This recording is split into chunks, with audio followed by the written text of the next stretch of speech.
दोस्तों, इंडिया में एक बहुत ही खुशखबरी वाली न्यूज आई है कि इंडियन गवर्नमेंट ने 59 चाइनीज ऐप्स पर बैन लगा दिया। पर दोस्तों, टिकटॉक को चाहे कितनी भी गालियां दे दो, पर इसकी मार्केटिंग स्ट्रेटजी और इसका ग्रोथ रेट काफी दमदार था। इसने कुछ ही सालों में अपना बहुत बड़ा ऑडियंस बेस बना लिया। तो ऐसी स्ट्रेटजी के पीछे कौन है और कैसे इसकी शुरुआत हुई, इसके बारे में जानना तो बनता है। नमस्कार दोस्तों, मैं गौरव चड्ढा लेकर आया हूँ बायोग्राफी ऑफ ज़हैंग यिमिंग और टिकटॉक। तो दोस्तों, इस कहानी की शुरुआत होती है अप्रैल 1983। अप्रैल 1983 को जब ज़हैंग यिमिंग का जन्म लोंगयान फुजियान चाइना में हुआ। दोस्तों, इन्होंने 2001 में नैनकाई यूनिवर्सिटी तियानजिन में माइक्रो इलेक्ट्रॉनिक्स में एडमिशन ली। भले ही बाद में इन्होंने अपना ट्रेड माइक्रो इलेक्ट्रॉनिक्स से स्विच करके सॉफ्टवेयर इंजीनियर कर लिया और 2005 में ये ग्रेजुएट हो गए।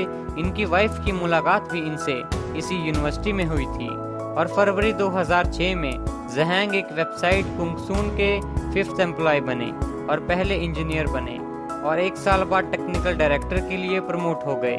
पर 2008 में इन्होंने कुंगसून छोड़ दिया और माइक्रोसॉफ्ट के लिए काम करने लगे। पर उनको कॉर्पोरेट रूल्स पसंद नहीं आए और उन्होंने माइक्रोसॉफ्ट भी छोड़ दी और अपना स्टार्टअप किया, लेकिन वो भी फेल ही रहा। और 2009 में ज़हैंग ने कुंगसून वेबसाइट कंपनी फिर से ज्वाइन की और रियल एस्टेट सर्च बिजनेस से अपनी एक वेबसाइट 99fang.com बना डाली और इससे हुई उनकी पहली कंपनी की शुरुआत। फिर 2011 में उन्होंने कंप्यूटर से स्मार्टफोन की तरफ आते दौर को नोटिस किया और उन्होंने अपनी वेबसाइट 99fang.com के लिए एक CEO हायर किया और खुद कंपनी छोड़ दी। फिर 2012 में उन्होंने बाइटडांस नाम की कंपनी खोली और उन्होंने नोटिस किया कि चाइना के लोगों को मोबाइल ऐप्स पे इंफॉर्मेशन सर्च करने के लिए काफी स्ट्रगल करना पड़ रहा है, क्योंकि इन ऐप्स पे काफी भारी मात्रा में कंटेंट है लेकिन कोई बताने वाला नहीं है। फिर रेलेवेंट कंटेंट उन्होंने यूजर्स तक पहुंचाने के लिए सोचा, वो भी आर्टिफिशियल इंटेलिजेंस से। फिर 2012 में बाइटडांस लॉन्चेस टोटियो न्यूज ऐप और इस ऐप ने सिर्फ 2 सालों में 13 मिलियन यूजर्स पर डे से ज्यादा यूजर्स गेन किए।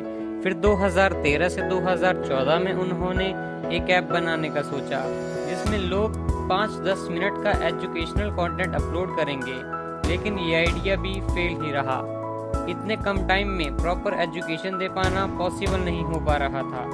फिर एक दिन ज़हैंग यिमिंग ट्रेन में सफ़र कर रहे थे और उन्होंने कुछ लोगों को वीडियो बनाते और गुनगुनाते हुए देखा और सोचा क्यों ना ऐसा प्लेटफॉर्म बनाया जाए जिसमें गाना ओरिजिनल हो और कैरेक्टर लिपसिंग करें। और उन्होंने इस आइडिया पर काम करना शुरू कर दिया और 2015 में बाइटडांस ने लॉन्च किया चाइना में डोइंग ऐप।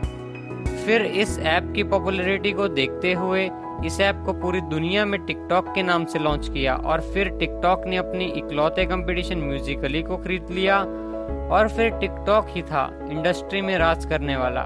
ना कोई कंपटीशन, ना कोई टेंशन। और अभी तक टिकटॉक के बैन होने के पहले तक टिकटॉक की वैल्यू $75 बिलियन थी, जो कि most valuable startup in the world में से एक है। और टिकटॉक के फाउंडर भी आज चाइना के 9th रिचेस्ट पर्सन हैं। यह थी टिकटॉक के फाउंडर की बायोग्राफी। अगली बायोग्राफी आप किसके ऊपर सुनना चाहते हैं, हमें कमेंट बॉक्स में कमेंट करके जरूर बताएं। धन्यवाद।